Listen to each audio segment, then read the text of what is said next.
Let's see how much money I made selling books on Amazon KDP in July.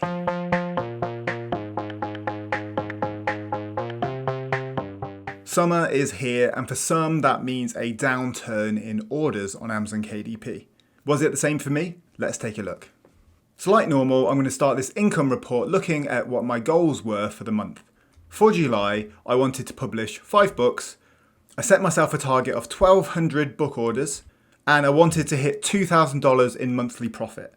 So this was quite an ambitious aim for me. I hadn't hit $2,000 in profit yet on Amazon KDP outside of Q4. But I did manage to publish 5 books. I hit my 1,200 book orders, and for the first time outside of Q4, I received $2,000 in profit. So as I go through the results, you'll see that there's an upward trend going on with Amazon KDP. And the hope is, for me and for all of you, that as you keep creating high quality books, that your income will keep increasing as well. So that's what I'm seeing so far on the platform. But in terms of what I created and published in July, I published a total of 6 books. I created 2 puzzle books for adults, 1 activity book for kids, and then 3 colouring books for adults as well. So as you can see, I'm focusing a little bit more on my adult focused books at the moment. I've got a plan to target more directly for the kids content, but that's going to be under a new pen name. In terms of YouTube, I created 6 videos and 1 short and got just under 50,000 views. And then publishing elsewhere, I got 5 sales on Etsy for just over $150 in profit for the month. So Etsy's kind of ticking along, which is really nice, and that's growing at a slow but steady rate. Now on to what you really want to know. How many books did I sell in July? I sold 1,439 books. As you can see there next to it, I've got 126 books published at the moment. That keeps rising every month, which is fantastic, and that's how I'm going to continue to grow my income. But across the month, it was very steady. There's one small day on the 4th of July, which was to be expected. But other than that, it's very steady throughout the month, ranging between sort of 35 and 80 orders per day. In terms of where I sell my books, the majority is in the United States, but I do get a good portion from the United Kingdom. And as you can see here, my sales in Canada are starting to increase as well.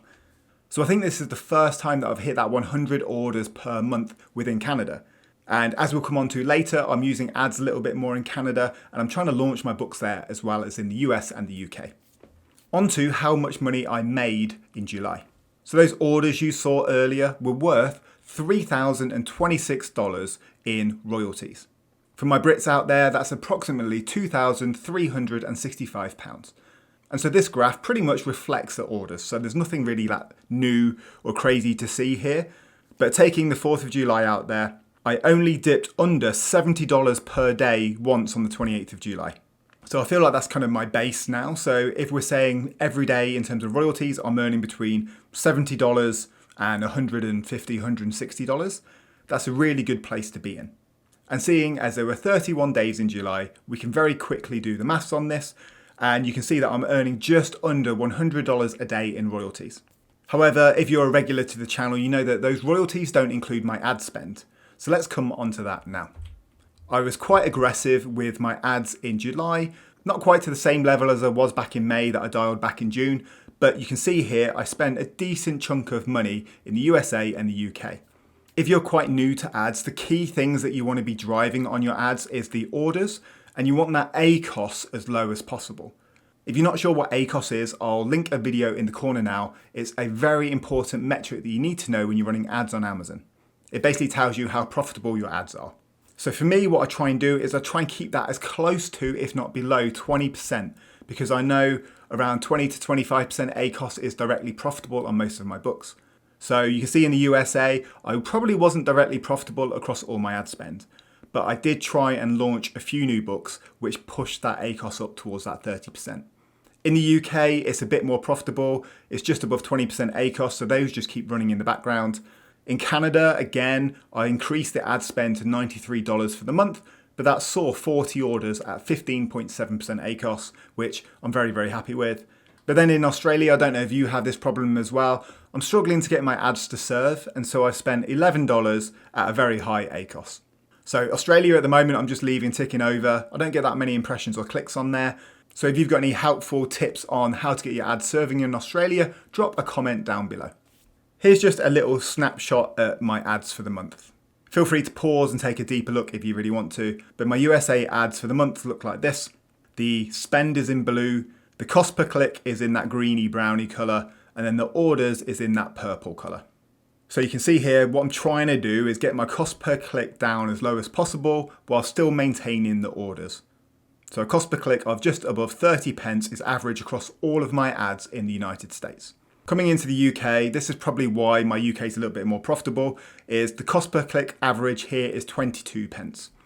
So again, you're seeing like spikes with the orders, but my cost per click is relatively stable throughout the month. Now tallying all of my ads up, I got just under 2,800 clicks, spent $801, which is a big increase on last month, but I did get 341 orders through my ads. That means across all of my advertising on Amazon, it's costing me an estimated $2.35 to get a sale through my ads. So that basically means I'm paying Amazon $2.35 to sell a copy of my book.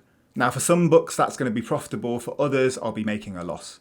So what I want to be doing is I want to keep the orders through ads as high as possible, but I want to bring that cost per sale down to below $2. So now we've gone into ads, let's take a look at how much profit I've actually made in July.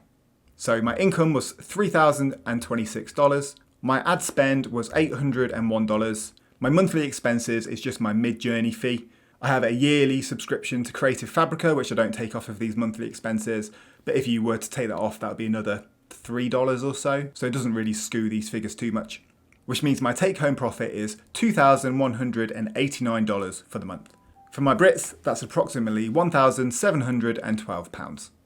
So yeah, a really good month. I've hit that baseline of $2,000 in profit, which was one of my main targets that I wanted to hit this year.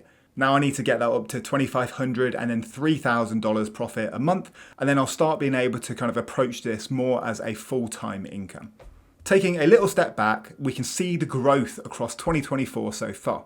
So you can see in January and February, I was making $1,300, $1,200 a month. I had a nice little increase in March, but then from April to June, there was a steady increase from that kind of lower base level up towards that $2,000 target. But in July, we've hit that. So the hope is in August and September, we're going to keep increasing as well. In terms of what it looks like in a snazzy Excel graph, here you go. So you've got the orders in blue and then the profit per month in that murky green line there. But what's great to see overall is everything's moving in the right direction. We want everything on the right to keep going up. And the hope is as we go into Q3 and Q4 that everything keeps increasing and we see a huge peak in November and December. Now wrapping up July, I also want to share my learnings with you in hope that you take something useful from this video. So every month I tend to launch my new books with ads. Sometimes that might be $10, $50, it might even go as high as $100 or $200. That obviously skews some of my ad spend results, but it's important in order to get your books ranking and selling organically on Amazon. But my advice here is to keep a constant eye on it to make sure it's serving well and not just spending all of your money. It's so easily done to leave an ad on for a week, to come back and see that it's spent $50 or $60 and only got 1 or 2 sales. So my advice for launches, unless you're being very aggressive, is just take it easy, maybe spend a few dollars a day and then scale what's working. As you can see, I've started to get a few more sales in Canada, likely due to increasing my ad spend over there. I'm hoping that will continue for the rest of 2024. Now, I know that a lot of people struggle in summer and their sales dip. What I've found is that summer is a good month for outdoors, holiday, and sports-themed books. So if you're doing things like activity books, colouring books, puzzle books, word searches, crosswords, whatever you may be doing, try and focus in on those niches because that's what I've done and I've seen sales be quite steady and consistent in July. So this final tip is for those used to using Amazon ads, and that's to focus on creating more books with a lower suggested cost per click. And so I created a really nice high quality word search book at the beginning of July. However, it was costing me over $1 per click on ads. And that's because it was in a highly competitive area. And even though I thought my product was better than what was out there, it would have just been too big an investment to launch that effectively. So my advice to you is if you're seeing books in your ads account that have a low cost per click but are serving and getting sales, dial that up and keep making books in that area. Moving on to my goals for August. I'm going to keep it quite similar to last month because it worked quite well. So I'm going to publish 5 books, be a little bit more aggressive and aim for 1,300 book sales. And then I want to hit that $2,000 profit again, just because it's the first month that I've achieved that aim. So I don't want to push it too hard too soon. So if I can get to $2,000 profit again in August, I'll be happy. I also want to keep going with Etsy, make more listings and get more sales over there.